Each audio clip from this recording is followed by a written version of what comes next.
अस्सलाम वालेकुम students. Today is our 7 lecture और इस लेक्चर में आपकी असाइनमेंट भी है जो मैंने ऐसे आपको ग्रुप में बताया था। आज जो हम लोगों ने टॉपिक पढ़ना है that one is managerial economics का टॉपिक है हमारे पास cost analysis and estimation. Cost analysis का मतलब है कि हम किसी चीज़ की लागत का कैसे एनालिसिस करते हैं, कैसे हमें पता लगता है कि कितनी किस चीज़ में कितना खर्चा आ रहा है, ठीक है। और एस्टिमेशन हम उसकी देखेंगे कि टोटल कैसी होती है। यहाँ पे मैंने एग्जांपल लिए पेन की प्रॉफिट निकालनी है। लेट्स सपोज ये पॉइंटर है, मैं फाइंड आउट करना चाहती हूँ कि इसकी जो वैल्यू है वो कैसे निकलेगी, कैसे मुझे पता लगेगा कि मुझे कितना फ़ायदा हुआ इसको बनाने में। तो मैं क्या करूँगी, अपने रेवेन्यू में से कॉस्ट को माइनस कर दूँगी। रेवेन्यू मेरे पास क्या है, मेरी आमदनी, ठीक है, जितना मेरे पास पैसा आ रहा है। कॉस्ट क्या है, लागत के मेरा कितना खर्चा आता है उसको बनाने में। लेट्स सपोज अगर मैं 10 रुपीज़ का इस पेन को मार्केट में सेल आउट कर रही हूँ, ठीक है, लेकिन मैंने बनाया कितने का था, 8 रुपीज़ का। तो उसकी वैल्यू माइनस करके मुझे पता लग जाएगा कि 2 रुपये मुझे एक पेन में से प्रॉफिट हो रही है।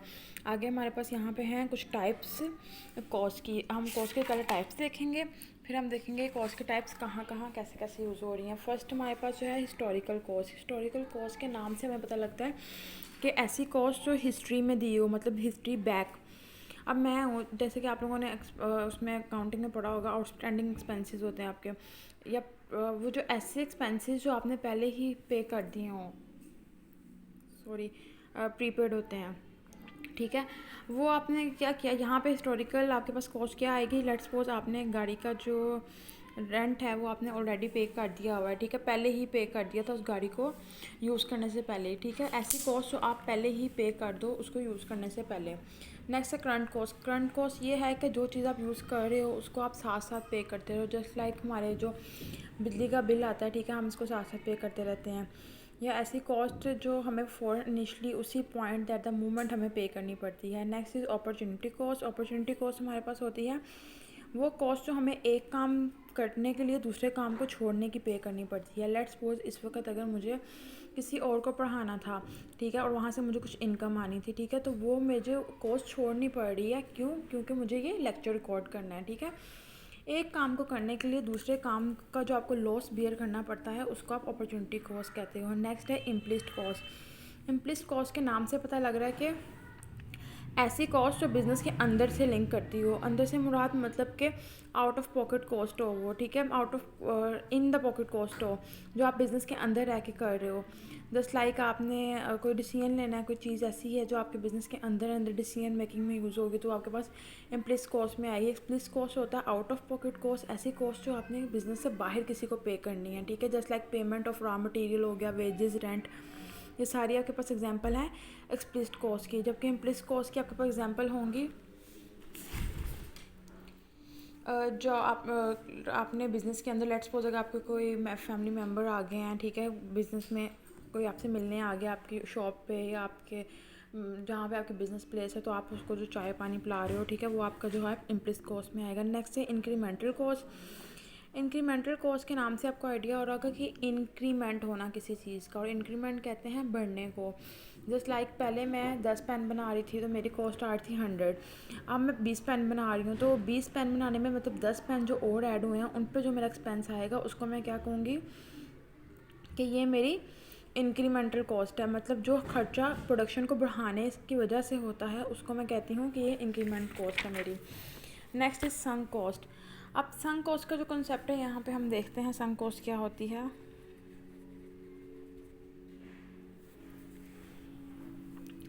ऐसी कॉस्ट जो हमारे पास रिकवरेबल ना हो, ठीक है, उसको हम रिकवर ना कर सकें, हमने पे कर दिया। लेट्स सपोज मेरी गाड़ी थी, ठीक है, कार जो है मेरी लॉस्ट हो गई है, ठीक है, अब उसके अंदर जो मैंने पेट्रोल डाला हुआ था, ठीक है, अब कार लॉस की तो मेरी इंश्योरेंस थी, ठीक है, वो मुझे रिकवर हो जाएगी, ठीक है।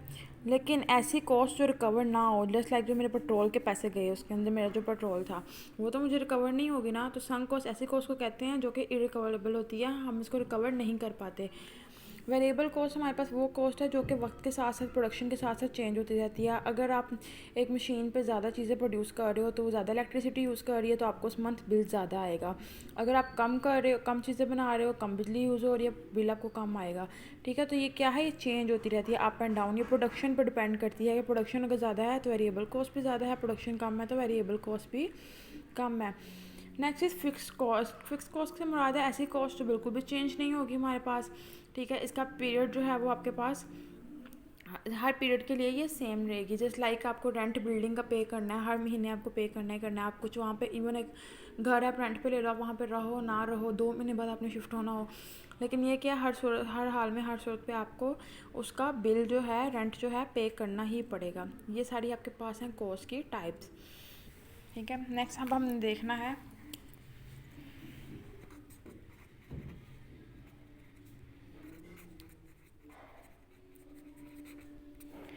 How is operating period defined. अब ऑपरेटिंग पीरियड की बात करें, एक बिजनेसमैन है, उसका ऑपरेटिंग पीरियड कितने टाइप्स का होगा, तो हम देखेंगे मेजर हमारे पास 2 टाइप्स आएंगी। शॉर्ट रन कॉस्ट होगा उसमें, कॉस्ट फंक्शन, एंड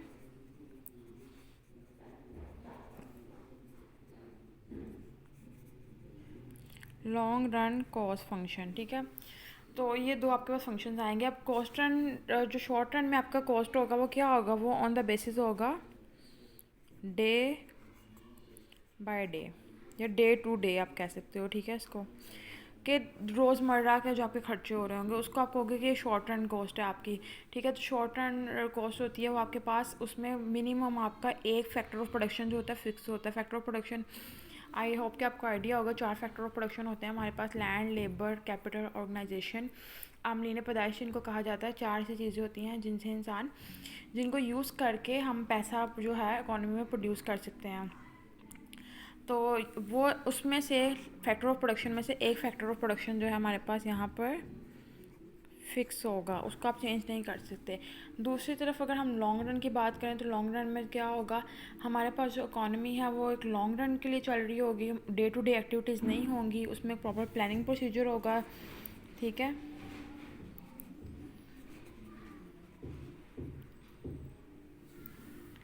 और वो डे टू डे एक्टिविटी नहीं होंगी, जस्ट लाइक एक लॉन्ग टर्म आप प्रोजेक्ट स्टार्ट करना चाहते हो, लेट्स सपोज मेट्रो है, ऑरेंज ट्रेन है। ठीक है। तो ये सारे क्या है, इनमें जो सारी कॉस्ट हमारे पास आ रही है वो लॉन्ग रन कॉस्ट फंक्शन के अकॉर्डिंग आ रही है। ठीक है। अब हम इसको ज़रा थोड़ा सा ग्राफिकली देखेंगे, इसका न्यूमेरिकल के पॉइंट ऑफ व्यू से कि हम इस चीज़ को फाइंड कैसे कर सकते हैं। यहाँ मैं लेती हूँ क्वांटिटी गुड्स की।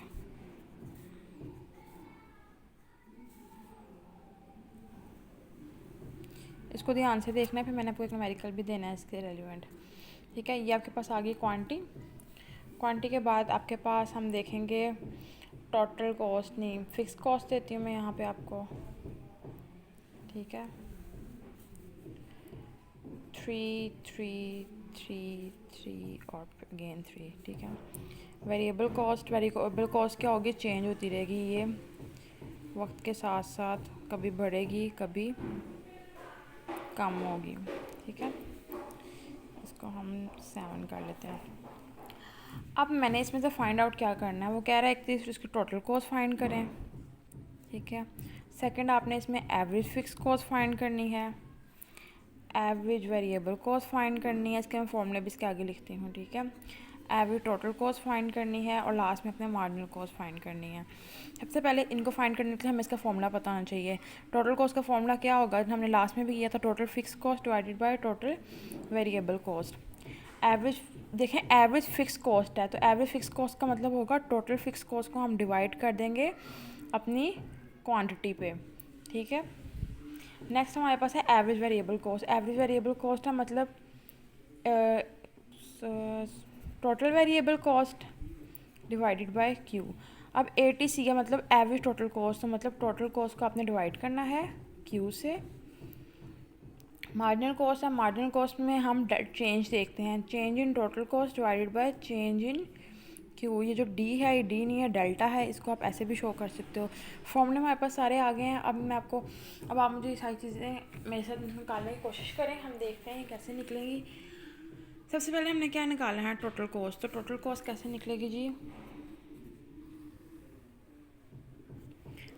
इन दोनों को ऐड करके, ये देखें दरमियान में प्लस का साइन है। 3 और 7 कितने हो गए, 10। 3 2 5 3 3 6 3 4 7 3 3 6। ठीक है। नेक्स्ट हमारे पास एवरेज फिक्स कॉस्ट निकालनी है हम लोगों ने, एवरेज फिक्स कॉस्ट। अब फिक्स कॉस्ट को हमने डिवाइड करना है क्यू पे। किधर है फिक्स कॉस्ट, ये रही। 3 को हमें डिवाइड करना है 1 पे, तो 3 डिवाइड बाई 1 3 ही आ जाएगा। 3 divide by 2, calculator wait a minute, ठीक है। तो हम बात करें एवरेज फिक्स कॉस्ट हम निकालने की, तो एवरेज फिक्स कॉस्ट कैसे निकली थी, फिक्स कॉस्ट को हम क्यू पे डिवाइड कर रहे थे, मतलब फिक्स कॉस्ट को क्यू पे डिवाइड 1 पे डिवाइड, 3 डिवाइड बाई 1 3 आ गया। 3 को 2 पे डिवाइड करेंगे तो 1.5, और अगर 3 को 3 से डिवाइड करेंगे तो 1। नेक्स्ट हमने डिवाइड करना है 3 डिवाइडेड बाई 4 इक्वल्स टू 0.75, और लास्ट में 3 डिवाइडेड बाई 5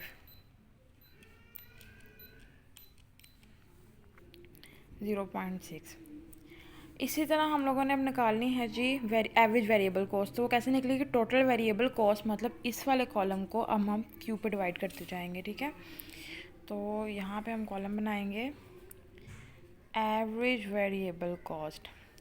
तो वेरिएबल कॉस्ट मतलब कैसे निकलेगी, 7 डिवाइड बाई 1 7 आ जाएगा, 2 divide by 2 1, 3 divide by 3 1, 4 divide by 4 1, 3 divide by 5 हमारे पास 0.6। नेक्स्ट है ATC, मतलब टोटल कॉस्ट कैसे निकलेगी। टोटल कॉस्ट हमने क्यू पे डिवाइड करना है। किधर टोटल कॉस्ट का कॉलम, ये रहा। TC इसको हमने क्यू पे डिवाइड करना है। टोटल एवरेज टोटल कॉस्ट जी, तो ये थी टोटल कॉस्ट हमारे पास। 10 divide by 1 10, 5 divide by 2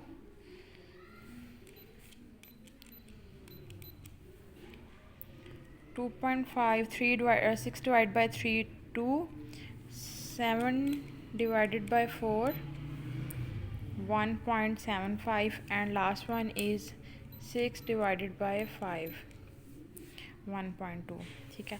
last हमारे पास रह गया मार्जिनल कॉस्ट। मार्जिनल कॉस्ट कैसे निकलेगी, डेल्टा। डेल्टा का मतलब है change in TC divide by change in Q. Change in Q कितना है, ये देखें 5 माइनस 4 1, 4 माइनस 3 1, 3 माइनस 2 1, 2 माइनस 1 1, तो मतलब 1 का डिफरेंस है हमारे पास। तो हम देखेंगे चेंज इन TC का चेंज, यहाँ पे हम निकाल रहे हैं मार्जिनल कॉस्ट। हमने देखा TC में कितना चेंज आ रहा है, उसको हमने क्यू से डिवाइड करते जाना। क्यू का चेंज तो 1 1 है, तो मतलब 1 से कोई भी चीज़ डिवाइड होगी वो एज इट इज़ ही रहेगी। 10 माइनस 0 होगा ऊपर, तो 10 माइनस 0 10, और डिवाइड बाय 1 1 ही रहेगा। 5 माइनस 10 करेंगे तो -5, 6 माइनस 5 1, 7 माइनस 6 1, एंड 6 माइनस 1 -5। ये आपके पास सारी मार्जिनल कॉस्ट निकल आई है, ठीक है। अब इससे रेलिवेंट मैं आपको एक वो न्यूमेरिकल भी दूंगी। असाइनमेंट आपकी जो फ़िलहाल है वो आप नोट कर लें।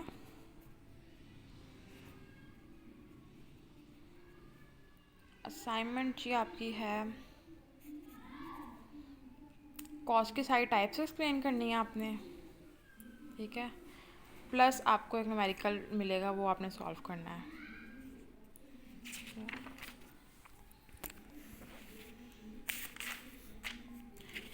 इसी ग्राफ को अगर हम प्लॉट करने की कोशिश करें, तो मैंने आपके जो शेप्स बता रही हूँ, बाकी जो आपका न्यूमेरिकल होगा वो न्यूमेरिकल में आपने अपने ग्राफ को प्लॉट करना है।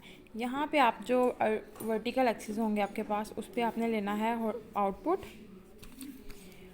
वर्टिकल एक्सिस पे आप लोग लोगे अपना टाइम पीरियड, ठीक है। आपने जितनी कॉस्ट अपनी एक्सप्लेन करनी है, और हमेशा याद रखिएगा average variable cost, average fix cost का कर्व इस शेप में आएगा आपके पास, ठीक है। मार्जिनल कॉस्ट हमेशा पहले यू शेप में आती है, ठीक है। और आपके पास एवरेज टोटल कॉस्ट होती है, हमेशा इसको कट डाउन कर रही होती है। इस शेप में आपका कर्व आना चाहिए, जो आप मुझे प्लॉट करके वो उसका असाइनमेंट में भेजोगे, ठीक है।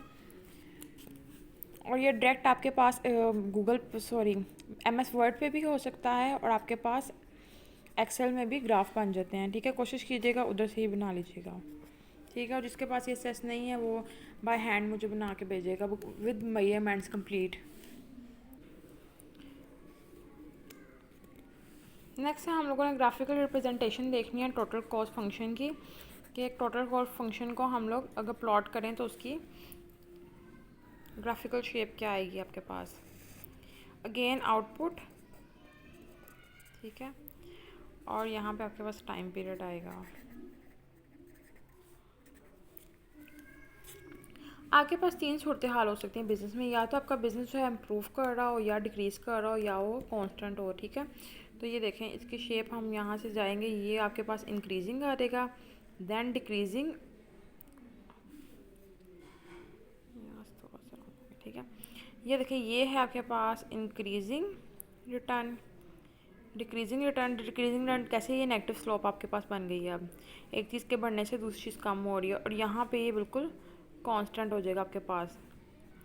ये आपके पास इसकी शेप ड्रॉ होती है टोटल फंक्शन की। अब हम बात करेंगे इकोनॉमीज ऑफ स्केल।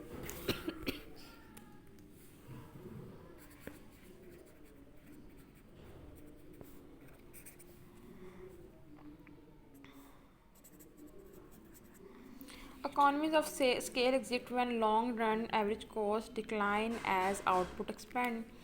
अब इकोनॉमीज ऑफ स्केल क्या है और ये कब प्रवेल करते हैं हमारे पास, जब हमारे पास मार्केट में लॉन्ग रन कॉस्ट की अगर हम बात करें, लॉन्ग रन में हमारे पास क्या होता है, जैसे जैसे हमारा आउटपुट बढ़ रहा होता है हमारी कॉस्ट कम हो रही होती है। लेट्स सपोज अगर मैं पहले 100 बैग्स बना रही थी तो मुझे मेरी जो कॉस्ट थी वो 1 लाख लग रही थी। ठीक है, अब मैं आउटपुट जो है एक्सपेंड कर रही हूँ, मैं 150 पे ले गई हूँ, तो कॉस्ट जो है मेरी डिक्लाइन कर देगी, कॉस्ट कम हो जाएगी। लेट्स सपोज अब 80,000 लग रही है, क्योंकि जितनी ज़्यादा आपके पास प्रोडक्शन की जाती है कॉस्ट आपकी रिड्यूस होती रहती है।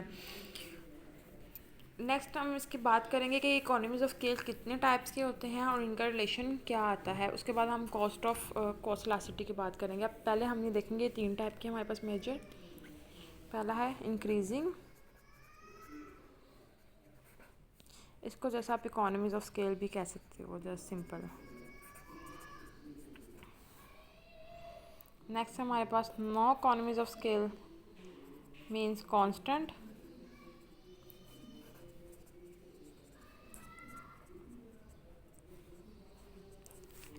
Third is diseconomics, diseconomies of scale means decreasing. अब इनकी रिलेशनशिप देखेंगे हम। यहाँ पे हम लोगों ने बात करनी है परसेंटेज की। परसेंटेज, अगर परसेंटेज का जो चेंज है, ठीक है, परसेंटेज में चेंज की बात करें, चेंज आपके पास डेल्टा शो कर रहा है।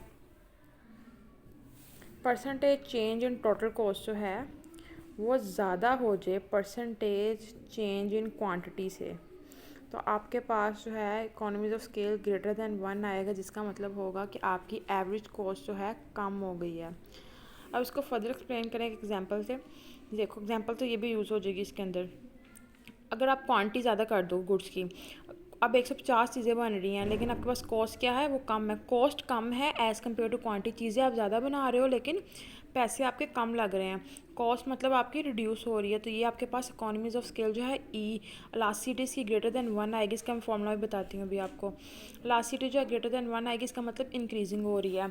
नेक्स्ट में क्या होगा, परसेंटेज जो होगी आपकी चेंज इन टोटल कॉस्ट जो होगी वो इक्वल होगी परसेंटेज चेंज इन क्वांटिटी से, मतलब इलास्टिसिटी आपके पास इक्वल टू 1 आएगी। इलास्टिसिटी का टॉपिक आपने पढ़ा होगा, उसमें जो रिलेशनशिप है सिमिलर वही है। इलास्टिसिटी इक्वल्स टू 1 आ रही है, मतलब आपके पास जो एवरेज कॉस्ट है वो कांस्टेंट रह रही है। आपका जितना भी खर्चा आ रहा है वो भी उतना ही है, जितनी चीज़ें आप बना रहे हो उतना ही आपका एक्सपेंस आ रहा है, तो मतलब दोनों चीज़ें बैलेंस हो रही हैं। थर्ड में डिसइकोनॉमीज ऑफ स्केल। डिसइकोनॉमीज ऑफ स्केल में क्या होगा, percentage change in total cost जो है वो ज़्यादा हो जाएगी। खर्चा अब आपका ज़्यादा हो गया किससे, आपके गुड्स की क्वांटिटी से, मतलब ई जो है आपके पास ग्रेटर देन 1 हो जाएगा। सॉरी, ये आपके पास ग्रेटर देन 1 है और ये लेस देन 1 आएगा। ठीक है, ये लेस देन 1 आपके पास। अब यहाँ पे आपके पास एवरेज कॉस्ट क्या है, इंक्रीज़ हो रही है। एवरेज कॉस्ट आपकी इंक्रीज़ हो रही है, खर्चा आपका ज़्यादा हो गया जबकि चीज़ें आपकी कम बन रही हैं। तो ये इन तीनों की रिलेशनशिप थी। इन इलास्टिसिटी को हम फाइंड आउट कैसे करेंगे, तो उसके लिए हमारे पास फॉर्मूला होता है कॉस्ट इलास्टिसिटी का।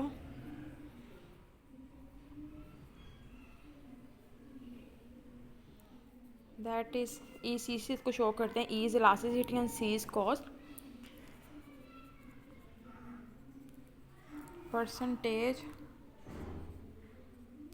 Change in total cost, total cost में कितना चेंज आ रहा है उसके परसेंटेज में, उसको हम डिवाइड कर देते हैं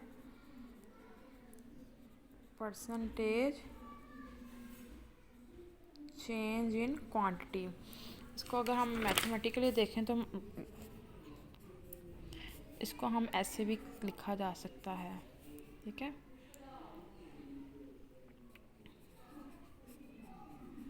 इससे हमें पता लग जाएगा कि हमारी जो इकोनॉमीज ऑफ स्केल है उनमें कितना चेंज आ रहा है।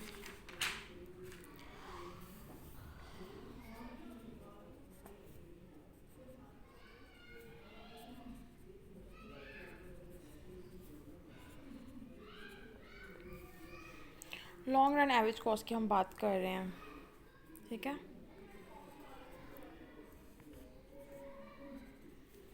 अब लॉन्ग रन में बेटा जब एक चीज़ हमने बड़ी, एक सिंपल एग्जांपल लेते हैं, चीज़ हमने बड़ी सारी बनानी है, ठीक है। बड़ी सारी चीज़ बनाने से क्या मुराद है कि हम चाहते हैं एक लॉन्ग प्रोजेक्ट हमारा चले। और लॉन्ग प्रोजेक्ट तब तक नहीं चल सकता, एक काम के डिफरेंट हिस्से होते हैं, कभी भी एक काम लंबा सा नहीं होता। जैसे ओरिएंट ट्रेन की एग्जांपल लें तो पहले वो पिलर्स खड़े हुए, ठीक है, फिर ट्रेन एक्सपोर्ट्स करवाई गई, तो एक पिलर खड़े करना ये शॉर्ट टर्म में आता है, एक ट्रेन बाहर से मंगवाना शॉर्ट टर्म में आता है। तो लॉन्ग रन हमेशा तब बनता है जब आपके पास शॉर्ट पीरियड जो है वो कंबाइन होते हैं, ठीक है। यहाँ पे हम रखेंगे आउटपुट की बात करते हैं, यहाँ पे हम जस्ट यूनिट्स की बात करते हैं, यहाँ पे हम उनकी डॉलर्स की प्राइस आ जाएगी, यहाँ पे उसकी क्वांटिटी। जब तक हमारे पास शॉर्ट रन नहीं जुड़ेंगे, ये एक शॉर्ट रन, लेट्स सपोज हमने बाहर से शॉर्ट रन एवरेज कॉस्ट आ गई, इसको 1 का नाम देते हैं, ठीक है। बाहर से हम लोगों ने ट्रेन मंगवा ली। सेकंड शॉर्ट रन कॉस्ट, इसको हम कहते हैं कि जी हमने पिलर्स खड़े कर लिए। थर्ड शॉर्ट रन कॉस्ट, ठीक है, ये हमने कहा कि हम लोगों ने उसके वो जो टिकट बोर्ड थे जहाँ से टिकट मिलनी थी हमने वो बनाए, ठीक है। और लास्ट में हम लोगों ने लेबर हायर कर लिया जो वहाँ पे वर्क करेगा, ठीक है। तो ये क्या है बेटा, ये सारी जो है आपके पास शॉर्ट रन है। तीनों शॉर्ट रन, तीनों चारों शॉर्ट रन को मिला के आपके पास जो एक कर्व, एक पाथ ड्रॉ होता है, वो आपके पास होता है लॉन्ग रन एवरेज कॉस्ट, ठीक है। तो ये आपके पास है लॉन्ग रन एवरेज कॉस्ट का जो आपके पास ग्राफिकल रिप्रेजेंटेशन है, ये वो आपके पास, ठीक है।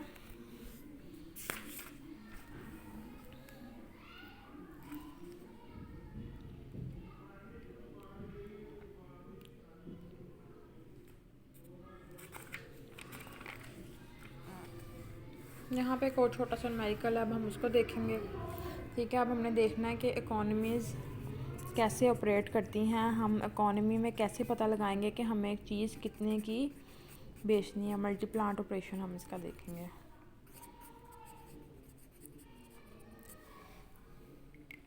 अब जितना मैं मार्कर से लिखूँगी वो सारा क्वेश्चन होगा, ठीक है। पी की प्राइस है आपके पास $940 माइनस $0.02Q, ठीक है। अब मार्जिनल रेवेन्यू भी उसने दिया हुआ है। मार्जिनल रेवेन्यू कैसे निकलता है, change in TR divided by change in Q, ठीक है।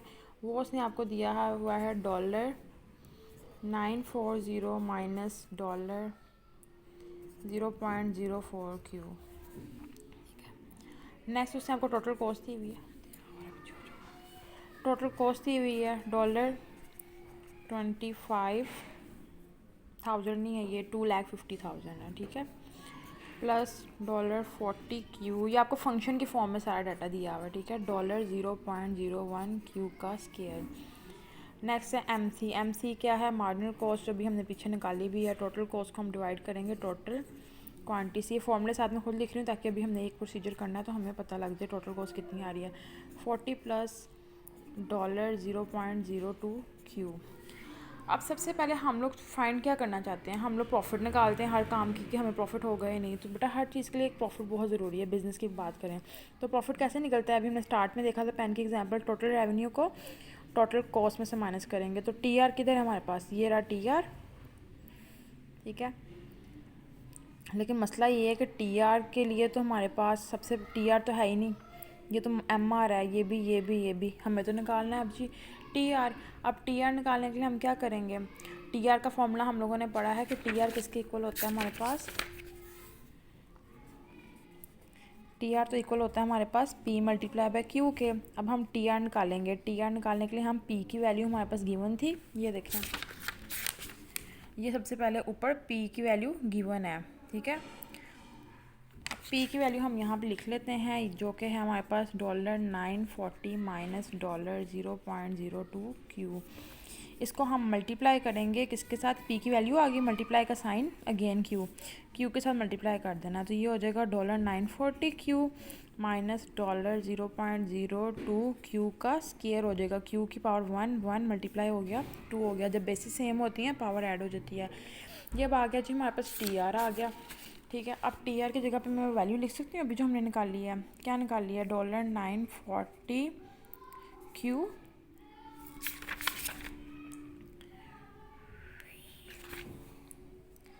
माइनस डॉलर 0.02 क्यू का स्केयर माइनस। आप लोग ना साथ साथ अपने माइंड में करते जाया करें, ठीक है। और ये देखो अब यहाँ पे माइनस हमने करना है टीसी, और टीसी हमारे पास गिवन है जी, ये रहा सारा टीसी। तो हम सारा टीसी यहाँ पे लिख लेते हैं।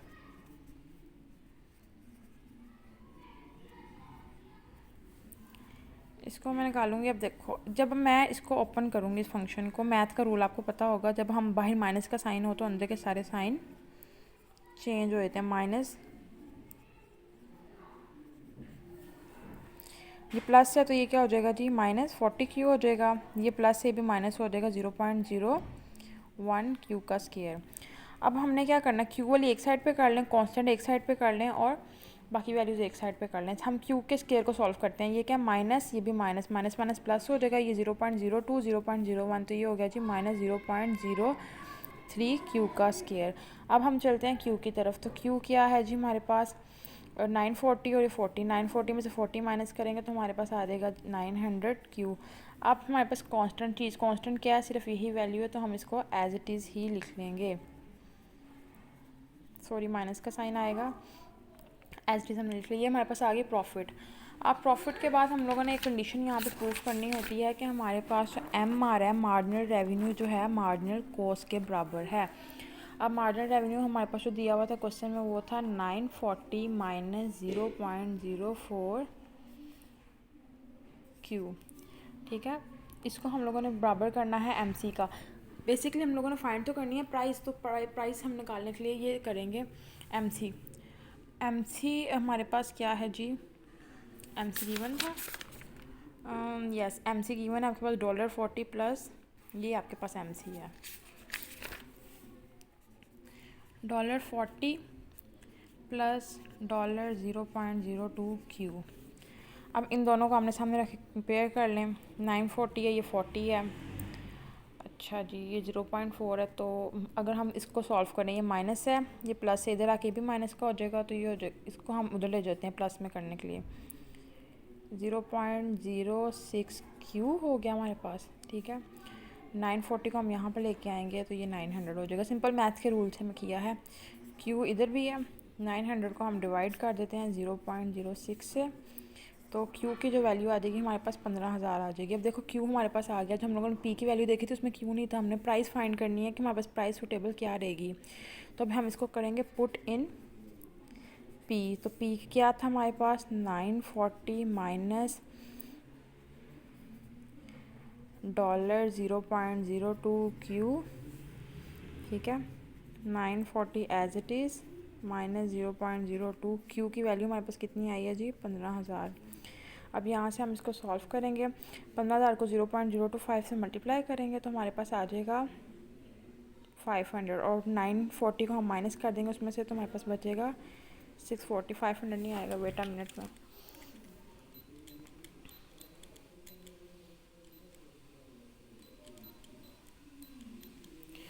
uh, 300 आ रहा है आपके पास। इसको मल्टीप्लाई करके 300 आएगा और यहाँ 940 में इसको आप माइनस करोगे तो आपके पास 640 जो है प्राइस आ जाएगी। और हम लोगों ने निकालनी भी क्या थी? Price of good.